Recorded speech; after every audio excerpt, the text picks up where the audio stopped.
Hello and welcome to the Miskatonic Playhouse and tonight's performance of The Prisoner's Dilemma. I'm T.A. Newman, your host and keeper of Arcane lore for tonight's performance. My team and I will be bringing to life adventures using the Call of Cthulhu role-playing game, which contains mature themes, cosmic horror, character death and loss of sanity. Our mystery can be found in the Miskatonic repository, where people like you and me can write a scenario for others to play. We'd also like to thank Sirenscape, whose tools have helped provide the background sound that you hear. And now it's time to pull back the curtain and roll the dice. The stage is mine.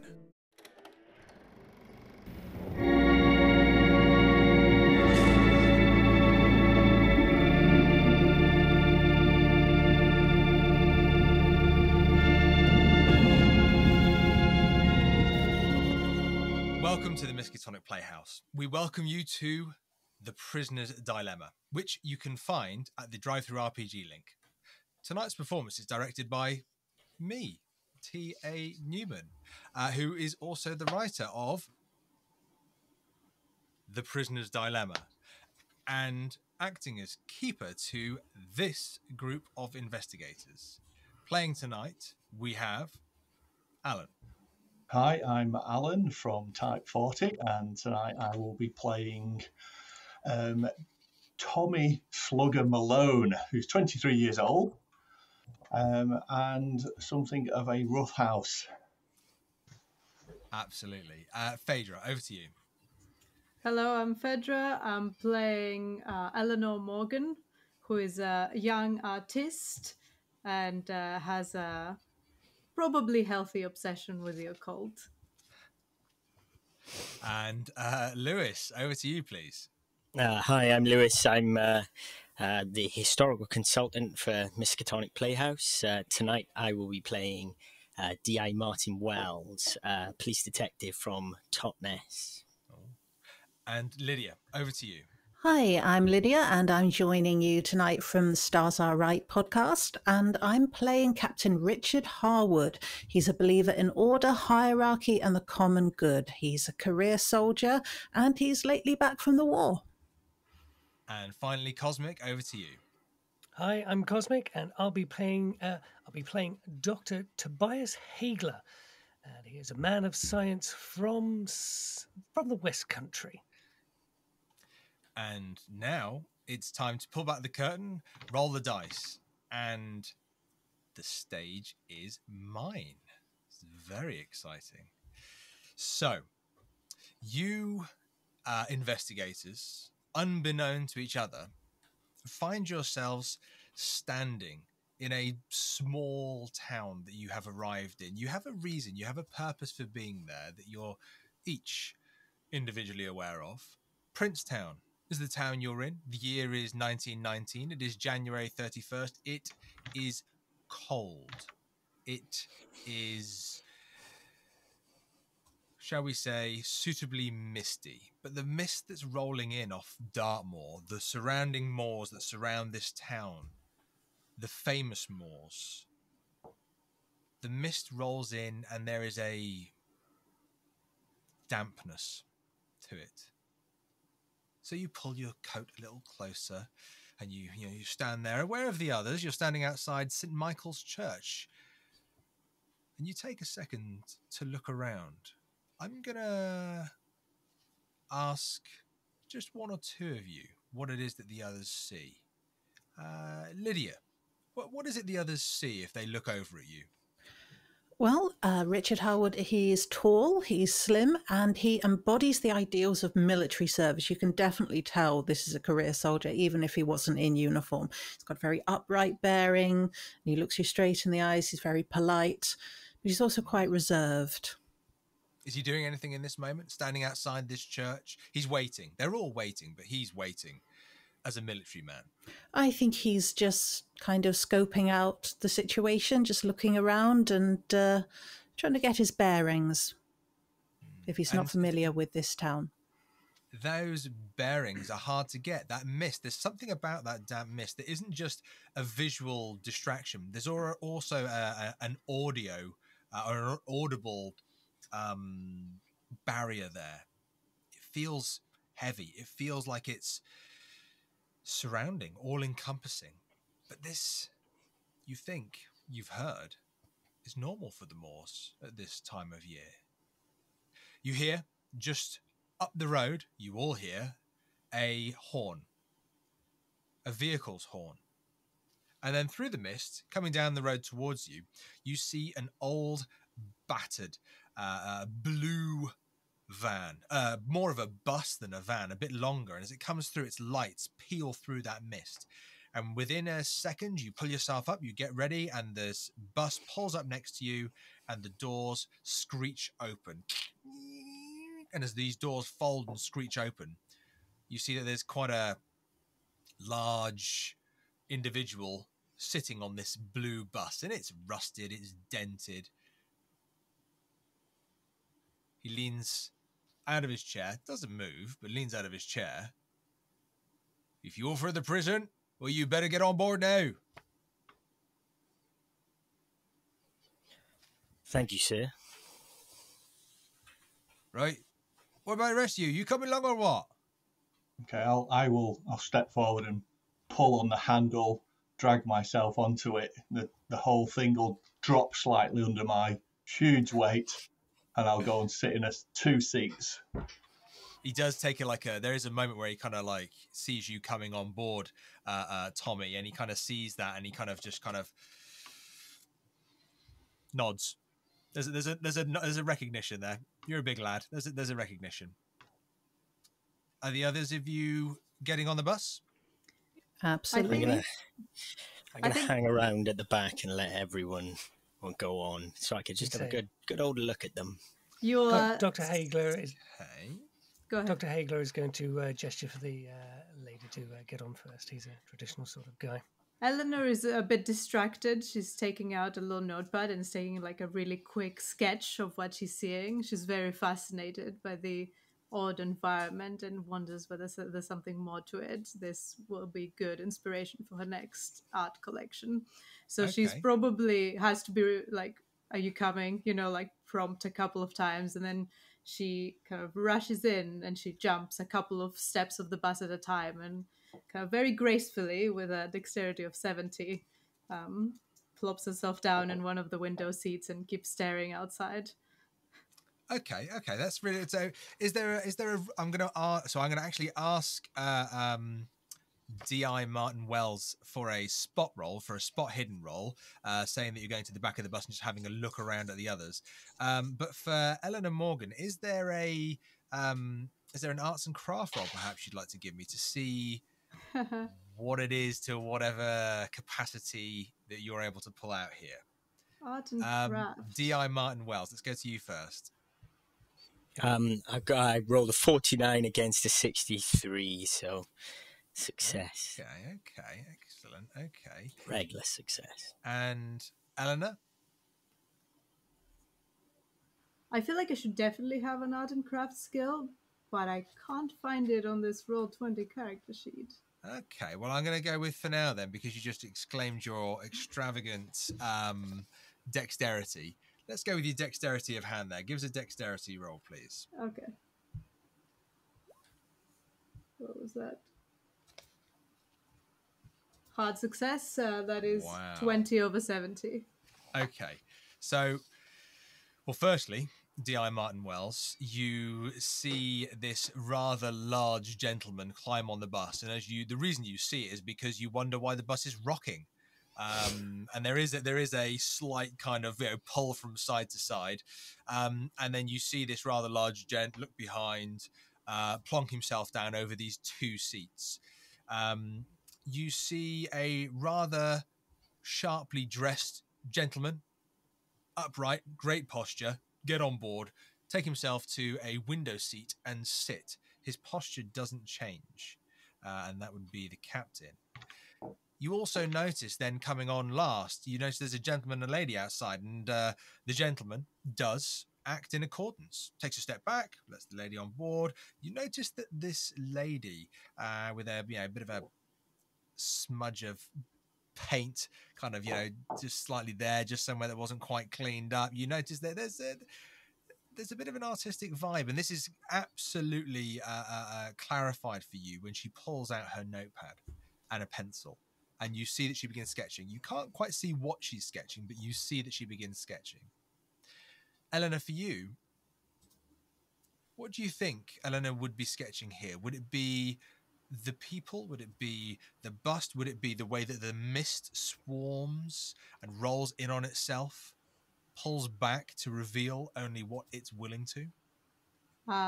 Definitely the latter. I think there is something mystical about the mist. Funnily enough, mystical. Anyway, and she's the mystical, and she's fascinated. She feels like the mist has something to tell her, if only she observes closely enough. So she's trying to make out its shapes and what is behind it, but also what is within it. Okay, yeah, absolutely. What you're able to draw is this fantastic, almost a view from the window of the bus, and it's the artwork is actually framed by the windscreen of this prison bus, and there's a little outline of the driver of the bus, but he's not a key feature. It's actually through the window, and you actually see one side of it in the lights. You've managed to capture what the mist looks like in the lights of the actual prison bus as well. Even though it is daytime, the lights are on, and in one side of the mist you can see it kind of swarming and rolling over itself into the street. But on the other side, you kind of notice more from your art than actually from what you see, is that the mist pulls back slightly, and on one side you see that there's a figure standing in the mist. And then, right then, here we go. Everybody make sure they've got a seatbelt on. And you hear this kind of like the doors kind of clanking and closing, and the bus moves. The bus begins to move. And Dr. Haigler looks down for a seatbelt and is wondering where the seatbelts are. Oh, there are none. It's just kind of a... He begins to worry quite a bit. He knows automobile accidents from his days as GP. Absolutely. And it's almost just a par for the course for this gentleman to kind of mention them, mainly because of policy. But policy doesn't extend here. And he kind of starts the bus car's moving. You hear the screeching, you hear the motor kind of whining on itself. And then as the bus begins moving through the mist, Eleanor, you have eyes locked onto this figure, this silhouette in the mist, and you see an old lady standing in the mist, looking at you, looking actually directly at you, Eleanor. She almost kind of watches you as you go past. In that first instance, you see this old lady. You see a face full of lines, but a face full of sadness. And she looks at you with wide eyes. The bus driver, completely breaking this moment of artistic inspiration, beep, beep, beeps his horn and waves. The lady doesn't wave. The old lady just looks at him and then looks back to you. And as she moves past you, as you move past her, you actually see what she's wearing. And she's wearing nurse's garb, a habit. And she crosses herself as you drive past in the bus. So I can tell that the bus driver has seen her as well. I'm not just seeing a ghost. Absolutely. He beeped and he waved. Absolutely. And I was going to say... Sorry, please, Lewis. Do any of us, any of the other passengers notice? I'd say if you wanted to, because the driver beeped and waved, any of you would have been able to have noticed the individual. And you would have been able to notice that the individual was looking into the bus. You're not perhaps sure whether there was anybody specifically, but you did see her cross herself and watch you drive off. Does Dr. Haigler recognise the kind of nurse's uniform at all? Sorry, a nun. Oh, a nun, sorry. None. As we go past, I'll clutch the rosary that I've got around my neck and just kiss it, and I'll do the cross as well as she does. Now, is that something subtle that you do, Tommy, or is that something that's just more habitual? That's just something that I habitually do. Okay. And again, if it's not something that's kind of been done on the sly, it's there for people to see. It's an act that people can see if they want to. The bus begins driving through the mist, and it's hard to navigate the town itself and claim the town, especially for Captain Harwood, who probably prides himself on being able to, that was the church, this is where we're going now, I'm heading now northeast, we're going here. The mist is making that difficult to some extent. And you now find that you're approaching a wall that becomes a wall with a gate, that becomes almost castle-like in its size, in its entirety. And this is a gigantic, as it bursts through the mist, almost like a mountain appears as you get closer to it and the mist descends. You see that there is this gigantic granite stone wall. And before you, there are gates, and the gates are open. But the granite wall that you face is enormous. It's encompassing because it's the only thing you can see in the mist. It's the only reference point that you have, unless you look behind you and you see the faint outline of a building, maybe the spire of St. Michael's Church. But there's no one to see. The gates are open and you drive through. They are weathered. They are formidable. You move through the gates. As you pass through, it's quite unnerving that immediately before you there's another set of gates. Almost as you look out to your sides, you see the walls are curved, almost circular, and you're now on the inside of that first wall. The gates behind you closing. And it's almost because there's a negative light there. As soon as those gates close, it becomes momentarily darker. The gates in front of you open. This is a secondary wall. Not granite and stone like the first, but this is a constructed wall. This is cement. This is concrete. There are purpose-built access to this, but the gates are the only way in and the only way out. You go through this gate. The gates close. Then you actually see an individual. You see someone standing in a uniform, but they're not just standing, they're off to the side of one of the windows. And you can see that they're actually, in one hand, carrying a paint can, and in the other hand, they've got a paintbrush. And you can see that they're painting on the floor. The bus begins to move past. You're all easily able to see the mist kind of descends upon this place, this walled place. But it doesn't seem to swell into this place. The mist seems to compress against the walls, but it doesn't seem to fall over them. So you can quite clearly see that this uniformed gentleman seems to be painting a circle on the inside of these concentric circle walls, but on the floor. He's painting a circle on the floor. Can I ask what is it? A specific color? Is it white? Is it? It's white. I'm going to ask you if you'd like to, only if you'd like to. You're all very welcome to make, I'm going to say, an intelligence roll. I'm going to say that Captain Harwood and D.I. Martin Wells are allowed a bonus die. So you're allowed an extra D10 to change the nature of your double-digit roll. Okay. Can I also ask, the circle, is it just a circle, or is it a circle with any other markings?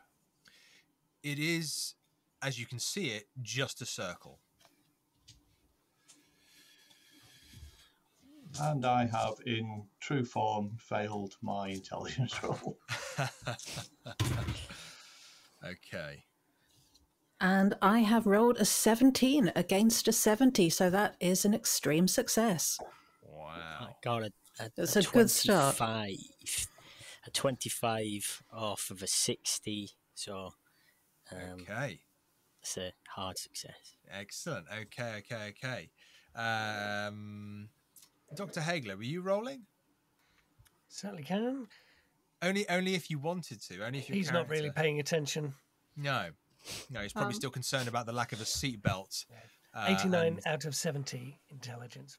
Okay, excellent. Okay, so Eleanor, we'll start with you. I got a success 58 over 65. Thank you. So, Eleanor, you see the circle being painted, and you can see that this is an official job. This isn't someone vandalizing. This is a uniformed officer. This is a uniformed officer, not military, as you know.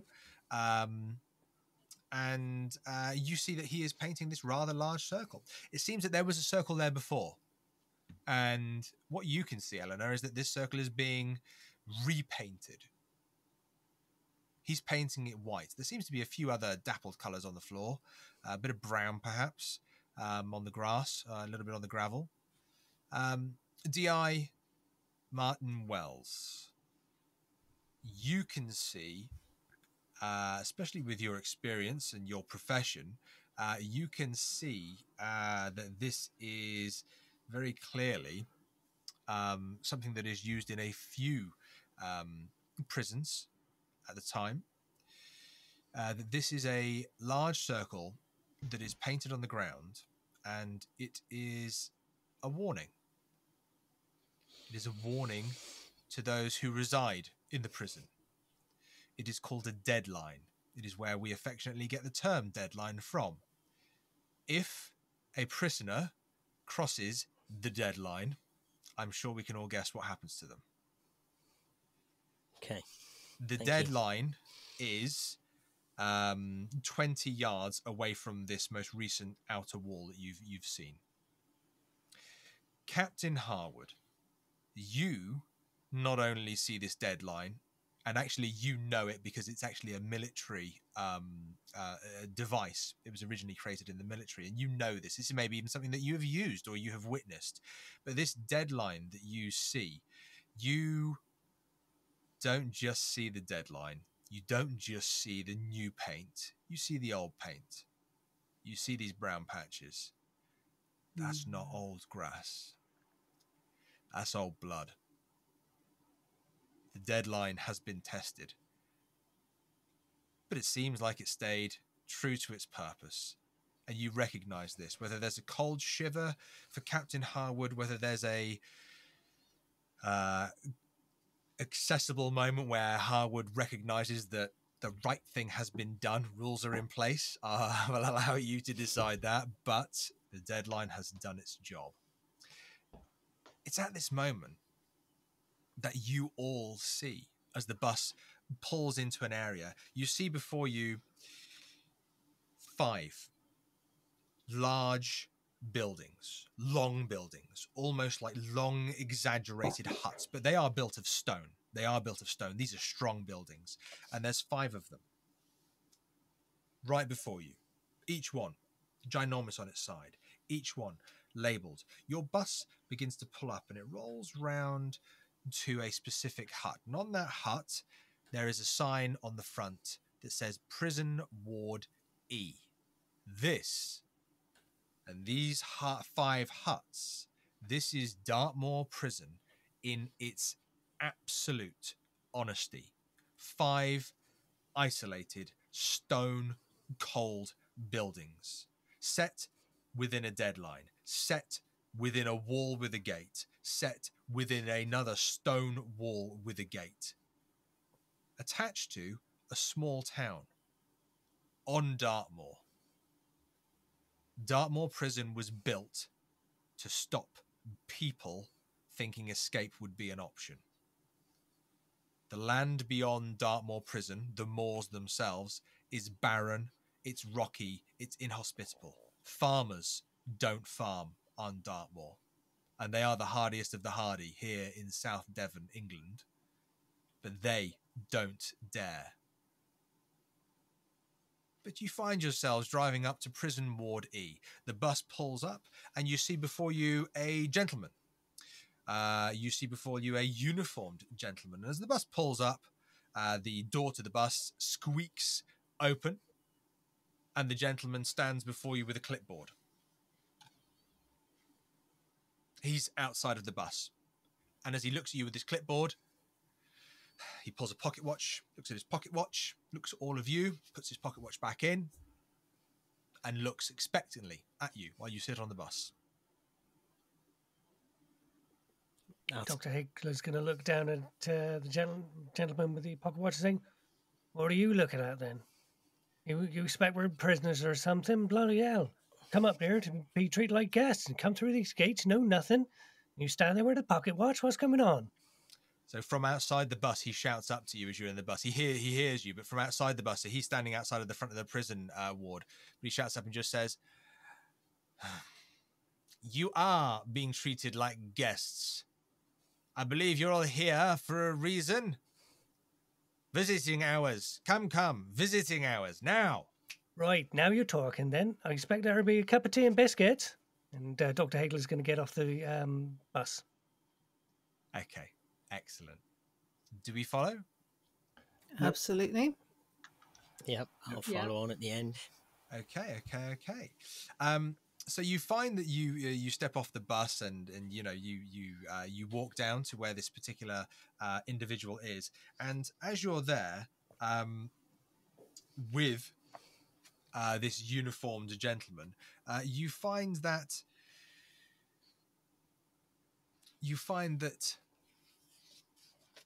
he looks at each of you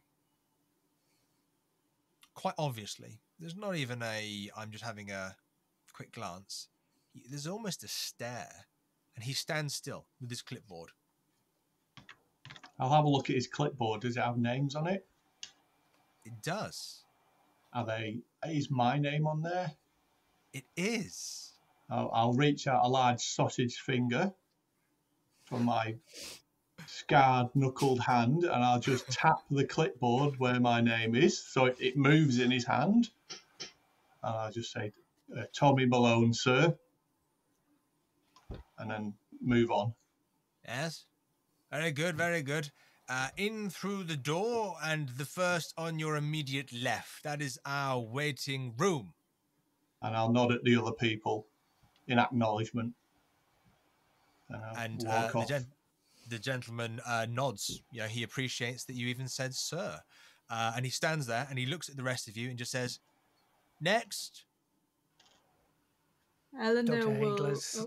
Go ahead. Dr. Haigler gestures for the lady to go first.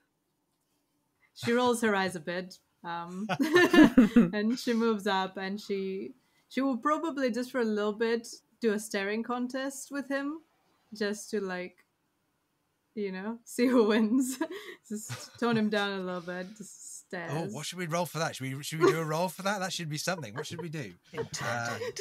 Don't blink. She doesn't have a lot of intimidate.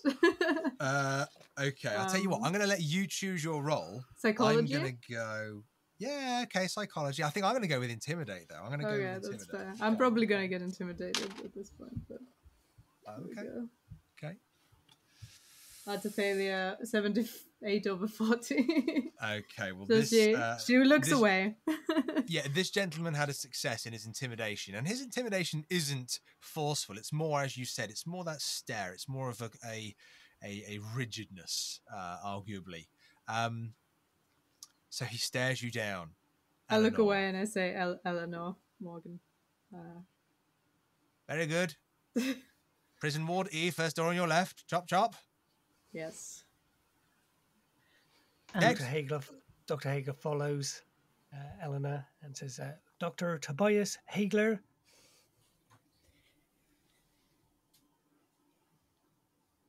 Very I'll good. gesture towards the captain to let the captain go first. And the captain steps forward and takes off his hat and tucks it under his arm. And he's not at all offended by the timekeeping. He's used to this. He's a military guy, you got to keep things running to time, got to run a tight ship. And he says, "Good day, I am Captain Richard Harwood, and I'm visiting a Mr. Daniel Asher." Very good, very good. In through the door, first Did on your we left. hear that, or are we already gone by this point? Because I'm interested in this. I've gone. Are we I gone? can hear it. Can we hear this? Or... I would say, Haigler, you can make a luck roll for me. D.I. Martin Wells, you would have heard this because you're standing next to Captain Harwood. Tommy and Eleanor are probably inside by this point. Dr. Haigler is not feeling lucky today. That is a 87 versus 65 failure. Okay, so too focused on getting in and he's getting out of the rain. Yeah, absolutely. But D.R. Martin Wells, you did hear that. Okay. And Captain Harwood, the gentleman, the uniformed gentleman before you, just goes, "Very good. First door, in you go, on the left." Thank you. Next. Hello, I'm D.I. Martin Wells from Plymouth. Thank you for having us here today, sir. Yes. Should I also go on through to the same room as the others? Yes. Okay, thank you. In through the door, first on your left. Those of you going in, you all each notice that as you go in through the door into Prison Ward E, what you do is that you see that there is a rather, not perhaps the size of Tommy Slugger Malone, but you do see that there is a rather strapping gentleman, an older gentleman, rugged beard, a bit uncared for, but standing in a HMP Dartmoor prison uniform and holding a door open for you. So as soon as you go into the prison, you're all able to see that there is a long stretching corridor before you that leads to a set of stairs at the very far end, which is a metal series of stairs which leads up. And you can see that above you, there's a gantry, a metal walkway above you. You can actually see that on that gantry, there are cells. There are prison cells. Whereas down on the floor you're on that you've walked in on, with the long corridor before you, you are directed into a room. And you notice very quickly, not to any detail, unless you'd like to, but what you notice is that each of the rooms has a stencil, a white stencil on the door exclaiming the room's purpose. And you're going into the visitor's room. You see on the opposite side, warden's office, but any others is just because you're moving in quickly. You can see there's a number of doors leading ahead with different purposes stenciled on the door. But you all end up inside the visitor's room. As you go into the visitor's room, the uniformed gentleman you met outside, not the larger one who's holding the door open for you. And this gentleman who's got this clipboard, he's wearing these kind of circular spectacle glasses. He's got his clipboard. He's in his HMP Dartmoor prison uniform. And he's shorter. He's a shorter gentleman. But he seems to be moving with a certain speed, a certain focus. And as he comes in, and as soon as he sees you in the room, he looks around. He takes another glance at you. He takes another look at you, and just makes sure that you are, well, you're not quite sure what you are. You're not quite sure what he is looking for in you, but he's looking for something. Is it intrusively? Oh. Is it intrusive? He's looking. Is it getting a bit awkward? Absolutely. Yeah, it feels that he's looking at you, and if you caught his eye, rather than looking away politely, he would look back and challenge you, and then continue to look at you if he wanted to. It's very invasive. I'll take an obvious step forward into his space. Can I help you? He looks at the size of you. And I'll poke his clipboard again. Tommy Malone. Tick it off. Can I have an intimidation roll, please, from Tommy Malone? I feel like I'm not sure. I feel like I might need to stick with Tommy throughout this. Dr. Haigler's about to sidle up to Tommy. All stand behind him. That's a horrible failure. Am I allowed to push that? Does he not get a bonus die for his size? I feel like he should. Ooh, yeah, do you know what? Let's have a. Do you want to just give? No, let's push it. I want to see where this push goes. I want to see where this goes. I tried for you, Alan. If this goes wrong, thank you. If this goes wrong, he's gonna slink off into the corner. But in order to get the push, I'm gonna try and do a tug of war with his clipboard. Yeah. And if it goes horribly wrong, we'll see. Let's try that again. Hey, regular success. Okay. So, remind me, what is it that you do? So I've tapped the board, tried to intimidate it. He's obviously not had a bar of it, so I will grab tug of war with his clipboard to pull it out of his hand. Okay. And have a look at all the names, including mine, and say you ought to want to stop staring at folk. Okay. So Haigler comes up to him and looks over his shoulder as he's got the clipboard. I say, "Oh, you on there?" You take the clipboard. You're able to, you pull it, and in fact, the uniformed guard takes a step back. You actually hear a bit of a grumble. This is from the larger chap behind this guard. So this is from the warden. So when this guard saw you in, he referred to the bigger chap. Just he said that's the warden. So the warden kind of takes a bit half a step, and rather than saying any words, he just kind of goes. You hear this low internal kind of growl, but the guard who you stole the clipboard from with the round spectacles just goes, sorry, I'm going to need that back, please. But what you see on it is you see your names. You see Slugger Malone. You see Tommy Malone. You see Dr. Tobias Haigler. You see the captain's name, Captain Harwood. You see D.I. Martin Wells. And you see Eleanor's name there as well. You see Eleanor Morgan kind of standing there as you look at her name and you look at her. And then you realize there's more names on the list.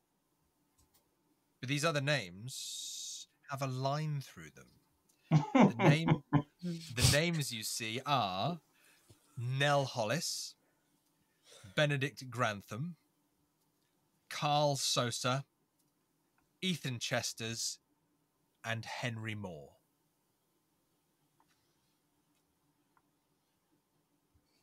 You can only imagine that they visited whoever they came to visit, and they're probably back home now having a cup of tea. Obviously. Lucky them. That's how these things always go. Maybe they cancelled because of the fog, Maybe they called in earlier and were like, sorry, can't make it. Absolutely. They made a drive roll and it didn't go well. Let's just go home. Okay, do you return the clipboard back to him? Yeah, in his chest. There you go. He kind of takes a step back now, and you can see in this room, now you're in this room and he's not just the center of attention, Tommy's kind of drawn attention. You can actually see in this waiting room that it's a rather large room, and around the outside there are these horrible blue chairs that just outline the entire room. In the middle is a very kind of poor excuse for a coffee table. There's no coffee, teas, or anything like that. There is a plastic tray on that coffee table, but the only real thing you can see in this room, because there are no windows, are two paintings. There's one side on the far end of the room, and there's one on the other side on the other end of the room, and they kind of depict some kind of landscape or something.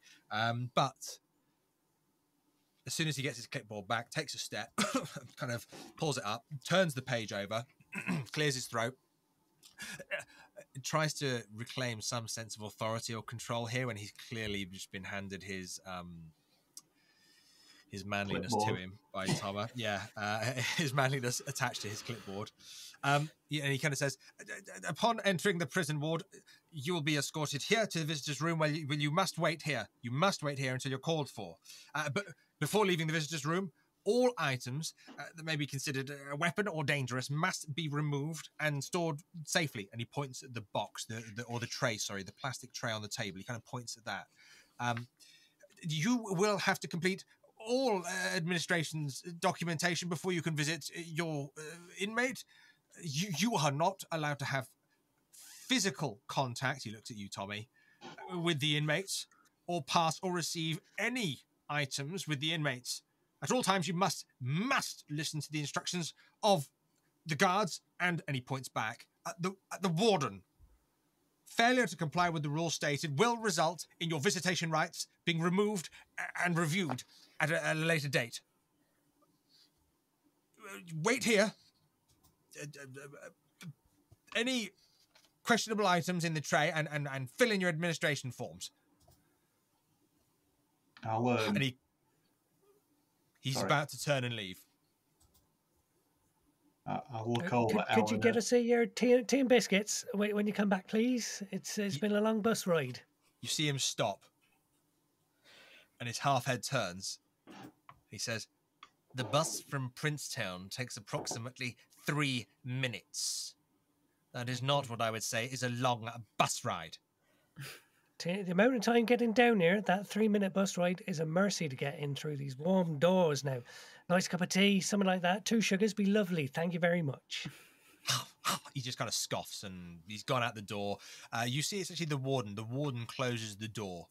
And you kind of see that almost that kind of like as he's closing the door, that kind of he's just kind of looking through as the door kind of closes, just keeping a last eye, and the door closes and it clicks. Touchy fellow. I don't think too much about hospitality around here, do you? I mean, I don't blame them. I mean, they're face to face with prisoners all day long. But come on, a cup of tea for guests. Come on. Could I just gesture the captain just to one side just for a second? And looking slightly curious, he will join you. Yes. Captain Howard, was it? Sorry, I didn't. I was slightly earwigging, and I just heard. Was your captain? Yes, I am. Captain Richard Harwood. It's good to meet you. And who are you? I'm Detective. Well, just call me Martin for now. That'll be fine. How may I help? I just overheard you. I'm going into a little bit of a whisper, just so that it's just between me and the captain, this conversation. I heard you've seen a Mr. Asher. I was just wondering, it's a name that I've heard before, and I was just wondering if you could tell me how you know a Mr. Asher. Is he a person of interest to you? I assume there is a reason why you are asking beyond the personal. No, it's just simply that he's obviously in this very small kind of area. You hear names and things, and I was just intrigued. It was just a name that I'd heard. And just as a detective, you're usually an inquisitive man. There's nothing sinister. I was just wondering. Well, understandable. I suppose it does somewhat go with the territory. I'm sorry to disappoint you, but personally, I don't know him. I've never met him. I have had a letter regarding some family business, and I'm sorry, but I would rather not speak of personal affairs. But if there is any information which comes to light which you would find useful, of course, you are an officer of the law. I would be obliged to pass it on to you. So I'm sure we will speak again. Thank you very much, Captain. And of course, I don't want to delve into your personal affairs or anything. I wonder about this letter, though, because I actually have received a letter myself. How curious. And I pull out my letter. That is something, depending on what they're doing, there is a tray of which you've been asked to leave all of your dangerous belongings and possibly personal belongings. I'm sure everybody is doing that. There's also a series of documents, and I'll just show you this now. So this document is your visitor registration document. There is a note on this document that says, I will return to pick these up in 20 minutes. A good 5 minutes is kind of already gone whilst you've been in the room.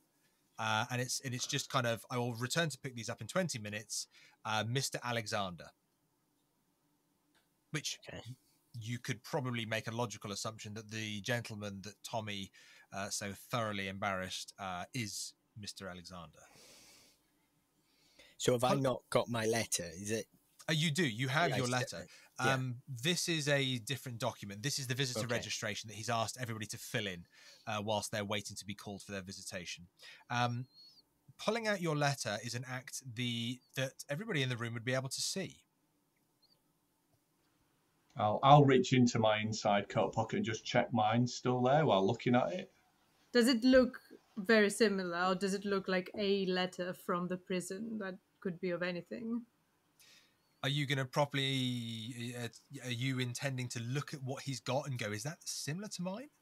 I imagine Eleanor would be looking at the paintings for a while, so I guess depends on how, with what flair you pulled it out and how much attention it drew. Letters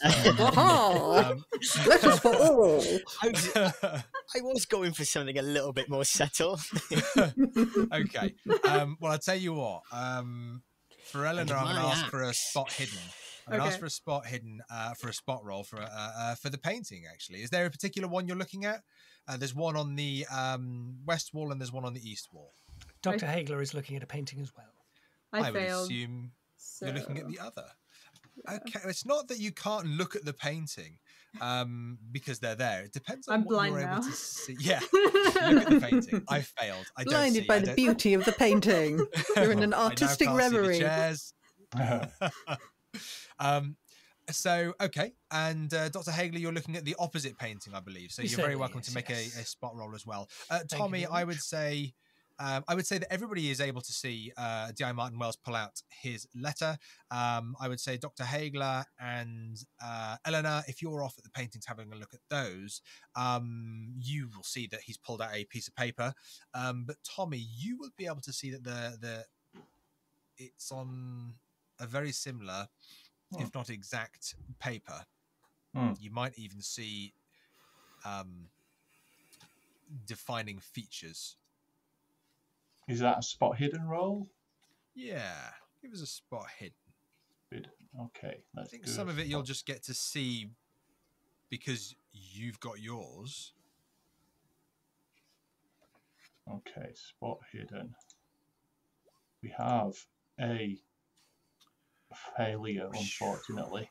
We've been doing great so far. I'm glad we're getting these rolls out because How much later. How much of a of failure red. is it? How much of a failure is it? It's a 92 on a 65. Ooh. So Okay. I will push it if I'm allowed. Okay, tell me how you'd push this. What is it that you're going to do? Is it to kind of Swipe look at the his letter. It is a very, very subtle chap, is Tommy Malone. So I'm now stood behind D.I. Martin Wells. D.I. Martin Wells. There's a hint of breath on his ear. I'm trying not to be intimidating. I'm trying to be curious. I don't know if that's how it's coming off. It's like what's his chops in the Green Mile? You're a gentle giant. I am. Maybe. But actually, to everybody, you're terrifying. I think that's a good push. I think we'll go with that. Yeah, that's great. So we'll roll that again. Spot hidden. Whoa, a success. 60 on 65. Okay. So on that moment, you lean over, and there's a moment where you just take a second to look. What you see, Tommy, is you see the HMP Dartmoor Prison logo, the lion, the crown, the unicorn. You see the title "Inmate Correspondence," and you, as D.I. Martin's holding this up, you actually stand down and you see the signature at the bottom of the letter, and that's the thing you think, I've seen that before. But as you think that, you might even mumble it and say it, at which point D.I. Martin has a minute cardiac arrest with this voice next to him here. I've seen that before. there's a moment, D.I. Martin. So please continue. Oh, right. Seen that before. Right. Okay. Oh, sorry. So, sir, what's your name? Sorry, I didn't catch your name. I'm turning around to Tommy now. Oh, Tommy, sir. Tommy. Oh, nice to meet you, Tommy. So you've seen this letter before? Oh, I've got one. Got one myself. You've got one yourself? Have you got it on you, or? Oh, yeah. I'll pull it out. It's got it in an envelope still. Yeah. And then I look over towards the captain and kind of gesture. Captain Harwood, have you also got a letter that's a bit like this? Because I'm beginning to get a little bit dubious about what this letter says. Yes, it certainly seems so. And he reaches into a breast pocket and unfolds the letter, which he has been keeping quite neatly in there. Would you mind, shall we compare the two? Have we all had the same letter? Just pause there for a moment. Just on have we all had the same letter. So this is happening at the same time. Eleanor, Dr. Haigler, you're looking at your paintings. You do look at the paintings, and when this begins to happen, you do turn around and you engage. There's a slight distraction. When you look at your paintings, you see two things. Firstly, Eleanor, you look at the artwork. It's an oil painting. It's an oil painting of the moors, and it is in the summer. It's a beautiful picture. It really, what really strikes you is the light, shards of light bursting through the clouds and illuminating certain patches of the ground. It looks almost as if it's dappled, almost two images in one. But you can see the beauty and how it's been pulled together to be with this fantastic oil painting. And what's rather unique, though, is again, and you have a moment where you think of a silhouette you saw in the mist, but this isn't the same. You see a small, dark silhouette on the edge of one of the moors. And then you hear D.I. Martin Wells jump, oh, when a certain someone speaks very close to his ear. But then you look back at the painting, that little dark image has turned. And it's even moved a bit closer. And you think that there's an animalistic form to it. It doesn't look like a person. On the other side of the room, Dr. Haigler, you see a weather savage scene where there is wind, there is sleet, there is a turmoil upon the moors, and you can see the very nature of the land becoming its most vicious. And you see 3 small dark dots on the horizon. And again, in the moment where you hear D.I. Martin Wells, you turn, you look, you even see Eleanor look, but you feel that you're drawn back, and you look back, and they are closer. And they do resemble maybe a dog, bit big for a dog, but they've got those features. But again, little silhouettes out on the moors, these beasts. Dr. Haigler immediately thinks back to one of his favourite stories, The Hound of the Baskervilles, and thinks somebody must be a fan of Sherlock Holmes here, written by a doctor he once knew, Dr. Doyle, bumped into in a medical school somewhere. There you go. You'll have to tell him of these wonderful moving pictures that you've found. And an oil painting, no less. And in this moment, we go back to Captain Harwood, who was in the middle of saying, Have we all had the same letter? I believe so. You said there was a table in the middle, didn't you? I did. There is a poor excuse for a coffee table in the middle, rather large, probably 1 meter in length, 0.5 meter wide. There is a plastic tray on that, which takes up about half of the table, and then there's the documentation, the visitor's registration documents on the rest of the table. Nothing else. I kind of shuffle over, lay mine flat, and gesture towards the others, just so that we can all kind of lay them out next to each other. I'll happily follow the the figure of authority's example. I'll lay mine out. The captain hesitates for a moment because it is potentially incriminating regarding something or someone, but he does it anyway. Eleanor will come up and glance at the other letters to see how similar they are to hers, just in case. Because, if they say something, if they say exactly the same things, then it's fine. But if they say something completely different, then... Yeah, okay, absolutely. Dr. Haigler, you don't quite see the letters yet, but you see people saying that they're going to lay their letters on the table and do a comparison. Do you join in? He's hesitant to walk over. He knows that he's got a letter of some content, and so he's going to just hover at the back more than anything than engage in anyone in conversation. Okay. This is the letter that you see laid out on the table 3 times. An identical letter. I'm going to ask Captain Harwood, if it's okay, would you mind reading the letter out loud for us? Of course.